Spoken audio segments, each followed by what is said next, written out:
আসসালামু আলাইকুম।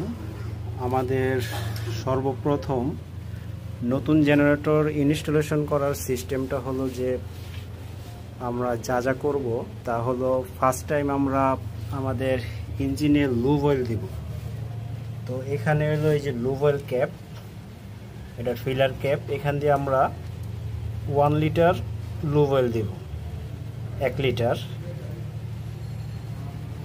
তো প্রথমে আমরা এই ক্যাপটি খুলব। খোলার পর আমরা যে কোনো চুঙ্গি, মোবিল চুঙ্গি দিয়ে অথবা পেপার দিয়ে এখান দিয়ে আমরা 1 লিটার মোবিল আমরা ঢালব। তো আমরা যে মোবিলটা ইউজ করব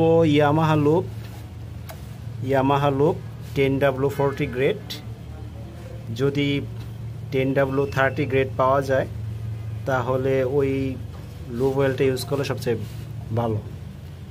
তো আমরা এখান দিয়ে প্রথমে আমরা 1 লিটার লুব অয়েল দিয়ে দিব।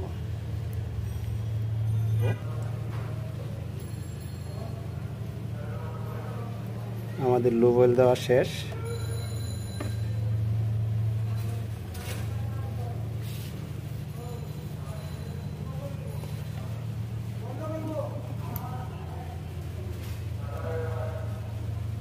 এরপর আমরা ক্যাপটি পুনরায় আবার লাগিয়ে ফেলব। এই ক্যাপটি খুব ইজিভাবে লাগাতে হবে যেন পেঁচ না নষ্ট হয়। আর এটা হলো ড্রেন নাট। এই ড্রেন নাট দিয়ে আমরা লুব অয়েল ড্রেন করব। লুব অয়েল ফালানের নাট হলো এটা 17 নম্বর নাট।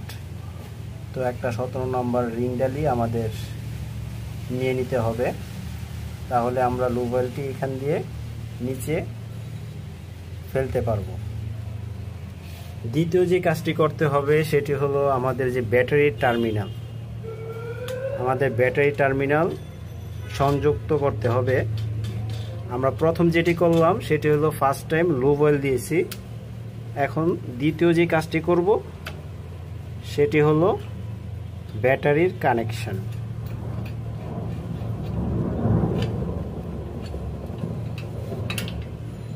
আমাদের এখানে দুটি টার্মিনাল আছে, একটি হলো প্লাস, একটি হলো মাইনাস।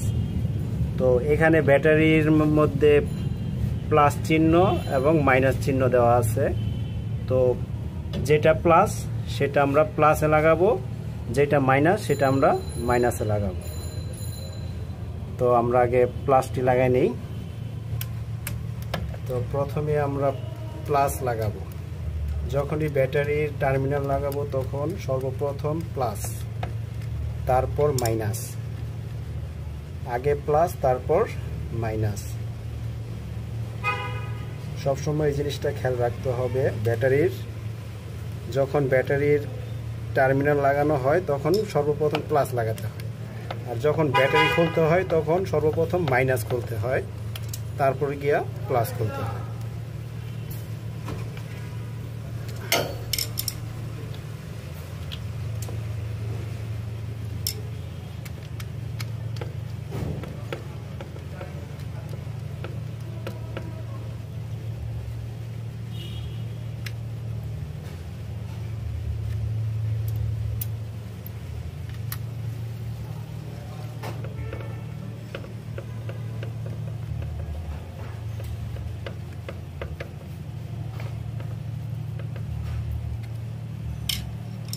তো আমাদের ব্যাটারির প্লাস এবং মাইনাস অলরেডি লাগানো হয়ে গিয়েছে। তো আমরা এখন এই ব্যাটারির সাপোর্ট যে টার্মিনালটা আছে এটা আমরা এখন লাগিয়ে নিচ্ছি।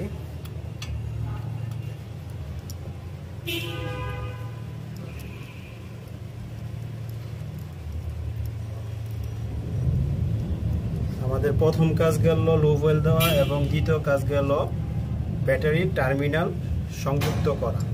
এখন আমরা তৃতীয় যে কাজটি করব, আমরা এখানে অকটেন দিব। এটা হলো অকটেনের ট্যাঙ্কি। এখানে মূলত 25 লিটার অকটেন ধারণ ক্ষমতা রাখে। তো আমরা এখানে অকটেন দিব।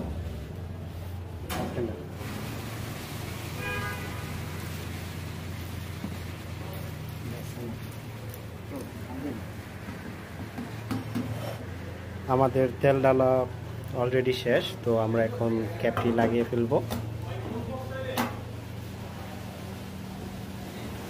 আর এখানে হলো আপনার ফুয়েল ট্যাঙ্কের ইন্ডিকেটর, এখানে ইতে লো আর হলো এফে লেখা আছে ফুল।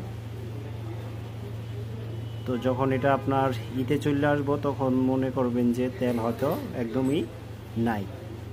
তো এই জিনিসটা আমাদের মাথায় রাখতে হইব। এফ হইলো একদম ফুল, আর মাঝখানে হইলো মাঝামাঝিতে হলো আপনার হয়তো 12 থেকে 13 লিটার তেল রিজার্ভ থাকবে। তো আমাদের ফার্স্ট টাইম যেটা করলাম, আমরা প্রথমে মোবিল দিছি এবং 2 নম্বর ব্যাটারি সংযোগ করছি, এবং 3য় নম্বর হলো আপনার ট্যাঙ্কিতে ফুয়েল দিছি। তো 4র্থ নাম্বারটা হলো আপনার ট্যাঙ্কির যেই চাবি, তেলের চাবি আছে, সেই চাবিটা আপনার অন করে দিতে হবে। এই অন হলো বরাবর হলো অন, আর ডানে হলো ক্লোজ বন্ধ, এবং বামেও অফ। তো এটা আমাদের সব সময় অনে রাখতে হবে। তো আমাদের 3টা অপশন চলে গেল। এখন আমরা যেটা করব, আর এখানে হলো আপনার চাবি, যে চাবি দিয়ে আমরা স্টার্ট দিব ফার্স্ট টাইম। সর্বপ্রথম চাবিটা আমরা ভিতরে প্রবেশ করব, এরপরে গিয়ে স্টোভ থেকে অন পজিশনে নিব। আর এখানে আছে ইকো সুইচ, ইকো সুইচটা সবসময় অন পজিশনে থাকবো, এটা সবসময় অন পজিশনে থাকবো। আর এই যে আমরা স্টোভ থেকে অন করলাম, তারপর আমরা দেন স্টার্ট দিব। আর এখানে 2টা সকেট আছে, এসি সকেট, এখান দিয়ে আপনার আউটপুট দিবে। আর এটা হলো মেইন সার্কিট ব্রেকার। এই ব্রেকার অন করলে আমাদের জেনারেটরের যে আউটপুট আছে, সেই আউটপুটটা আপনার ইলেকট্রিক লাইনে সাপ্লাই হবে। তো আমরা এখন স্টার্ট দিব। এই অফ থেকে স্টোভ থেকে অনে নিব, তারপর দেন ইঞ্জিন, তারপর স্টার্ট হয়েছে। 30 সেকেন্ড পরে গিয়ে আপনি ওই লাইনগুলো দিচ্ছেন। এটার সাউন্ডটা একটা স্বাভাবিক অবস্থা আছে।